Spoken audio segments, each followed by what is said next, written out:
Reality TV has delivered unforgettable hits over the years, and some total bombs. But what happens when a show is too shocking for TV? From a troubled NFL star's marriage to the ugly side of cosmetic surgery, these controversial reality shows never even aired. Sometimes, a TV show tries to be progressive but fails so spectacularly, it circles back around to being regressive. That was the case for the 2021 reality series The Activist. It was planned to be a competitive series where 6 individuals would vie for a chance to bring their specific cause to the attention of world leaders. The show would feature celebrity hosts Priyanka Chopra Jonas, Usher, and Julianne Hough.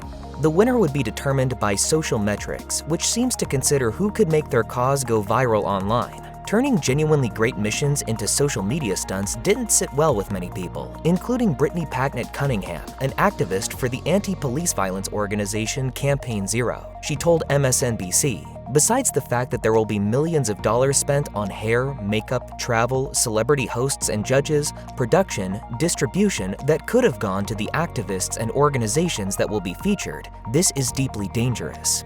It's an important point, and the backlash got so bad that even Huff spoke out against the show on her Instagram, writing, "I do not claim to be an activist and wholeheartedly agree that the judging aspect of the show missed the mark, and furthermore, that I am not qualified to act as a judge."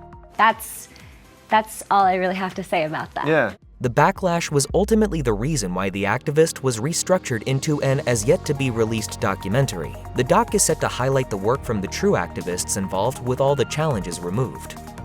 VH1's Liza and David was set to follow the relationship between actor and singer Liza Minnelli and her husband of 16 months, David Guest. But things got rocky in their relationship fairly quickly, so VH1 pulled the project from its schedule after filming 1 episode in 2002. Insiders from the show alleged that Guest caused a ton of problems with production, including preventing the crew from filming scenes with Minnelli. As far as the only episode they managed to film, it would have followed a dinner party the couple hosted that included the likes of Ray Charles, Luther Vandross, and Kelly Rowland. Can you imagine an alternate timeline where instead of obnoxious jerks from the Jersey Shore dominating pop culture, it was Staten Island natives in the spotlight? Well, it almost happened. MTV was developing the Staten Island-centric series called Bridge and Tunnel, and it was technically supposed to make it to the airwaves first. The show primarily followed the sister duo of Brianna and Gabriella Di Bartoli, and was set to include plenty of scenes of the pair yelling, crying, and getting into fights, all with big hair and spray tans. But despite getting sold to MTV first, Jersey Shore wound up getting an earlier release date in September 2009, while Bridge and Tunnel was initially supposed to come out in the fall of 2010. Then, something no one expected occurred. Jersey Shore became a phenomenon. Gym, tanning, laundry, that's how they make the Guidos. That spelled trouble for Bridge and Tunnel, seeing as it was incredibly similar. MTV shelved the series in September 2010, and even though filming had wrapped, the series continues to collect dust. VH1 had a lot of success with its celebrity-centric reality shows, like Rock of Love with Bret Michaels and Hogan Knows Best. These shows may stretch the definition of celebrity, but there were plenty of hits. As such, it made sense when the network pursued a reality series chronicling the love life of former Cincinnati Bengals wide receiver Chad Ocho Cinco Johnson and his wife, Evelyn Lozada. But both the marriage and reality show were short-lived after Johnson got arrested on charges of domestic violence. In 2012, ahead of the show's premiere, Johnson was arrested after reportedly headbutting Lozada. She swiftly filed for divorce, and VH1 released a statement saying, "Due to the unfortunate events over the weekend and the seriousness of the allegations, VH1 is pulling the series Ev and Ocho from its schedule and has no current plans of airing it." Johnson eventually pleaded guilty to misdemeanor domestic battery, receiving 1 year of probation in lieu of jail time. In the 2000s, Fox really pushed the boundaries of good taste when it came to their reality TV fare. One such show was Joe Millionaire, where women believed they were vying for the affection of a millionaire who was actually just a regular guy.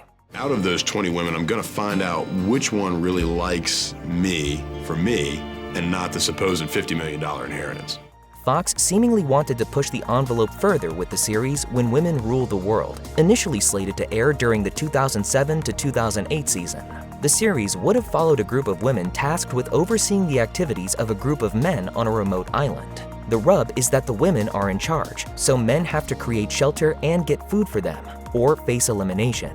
Each week, one man would have been eliminated until only one remained who would win the prize money. Of course, the show never made it to air. One might assume the show received backlash before hitting the airwaves, but by the sound of it, Fox just didn't have any room on its schedule. The series did eventually get some semblance of a release when Belgium and Finland aired the episodes in 2010.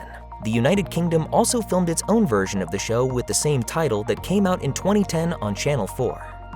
Many reality TV shows offer a glimpse into unique and unusual jobs. So the premise of the proposed Lifetime series, Good Grief, did sound intriguing as it followed the owners of a mortuary business in Texas. Seeing how the remains of the deceased get handled could have shed light on a misunderstood industry. The only problem is that Lifetime chose to follow the absolute worst mortuary imaginable. The show was supposed to come out in July 2014, but before that could happen, the mortuary owners, married couple Dondre Johnson and Rachel Hardy Johnson, were arrested for handling corpses in an offensive manner. The couple were actually evicted from their business, and it was their landlord who discovered 8 bodies in extreme stages of decay.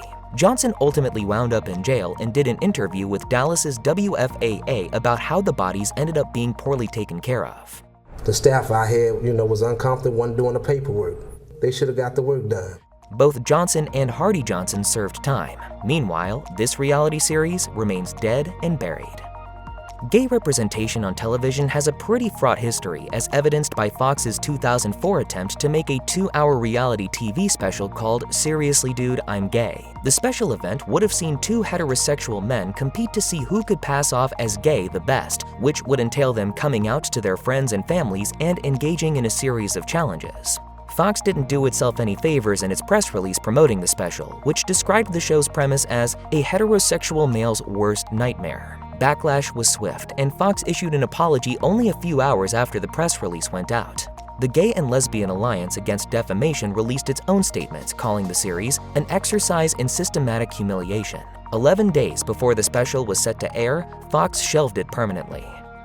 Courtroom dramas are immensely popular. We've seen so many exceptional lawyer shows come out over the years, so it only makes sense that Fox tried its hand at making a lawyer-centric reality show come to life in the form of The Partner. It would have been a competitive series consisting of 2 legal teams. The first would consist of lawyers who graduated from Ivy League universities, while the other would have been lawyers from less prestigious colleges. The teams would engage in a series of mock trials, with a celebrity judge deciding which contestants go home after each challenge. The reality show was originally set to air in November 2004 before getting pushed back into 2005. It was eventually canceled entirely, with Fox releasing a statement that said, "With the numerous boardroom-type unscripted programs on the various network schedules, we have decided to focus our mutual efforts on other unscripted material." One of those other boardroom-type unscripted programs mentioned in the press release might have been the 2005 reality series The Law Firm from David E. Kelley, who created various scripted law shows like Boston Legal and The Practice. NBC dumped the law firm before its first season ended. The conviction, therefore, stands. Adjourned. A good number of truly terrible reality shows glamorize cosmetic surgery. While there's nothing intrinsically wrong with wanting such procedures, shows like The Swan and Bridalplasty tried to convince people that such surgeries are needed for them to look pretty. The Surjury was going to be a Channel 4 reality series in this same vein. On the show, 12 contestants would need to convince a panel of judges, the jury that makes up the show's punny name, that they're worthy of receiving free cosmetic procedures. One might assume the series was pulled due to public outcry of having yet another show that glamorized such surgeries, but something far darker transpired. By all accounts, the series was set to come out in 2020, but in December 2019, the show's host, Caroline Flack, who was also the host of Love Island, was arrested and charged with assaulting her partner. Following intense media scrutiny over the alleged incident, Flack stepped down from her hosting duties on Love Island. Around the same time, reports said that Channel 4 was mulling whether to air the surgery given the negative attention surrounding Flack. On February 15, 2020, with the trial looming, Flack took her own life. Following Flack's death, Channel 4 officially pulled the surgery from its schedule and released the following statement. "We are shocked and saddened to hear the tragic news about Caroline Flack. Our deepest sympathies go out to Caroline's family and friends. Under the circumstances, we have decided not to broadcast the surgery." It seems that many reality shows canceled before airing started with good intentions, but still managed to spark backlash from various groups. That was the case with ABC's attempt to put out Welcome to the Neighborhood in 2005. The show would have seen 7 families competing to win a house in an exclusive Texas neighborhood where their white prospective neighbors would serve as the judges. The 7 competing families were all diverse in various ways and included a black family, a Latino family, an Asian family, a gay couple, and even a Wiccan family. There were concerns from the start, including from the National Fair Housing Alliance.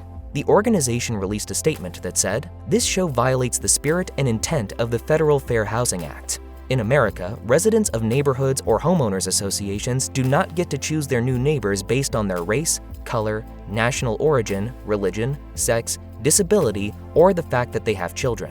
Entertainment Weekly got to watch some of the episodes and didn't have any particularly nice things to say about it, writing, "There is something inherently creepy when images of shiny, happy white people are shown while a narrator promotes the virtues of a picturesque community, a place where children are safe, values are strong, and neighbors are best friends." ABC ended up pulling the show from its schedule 10 days before it was set to air.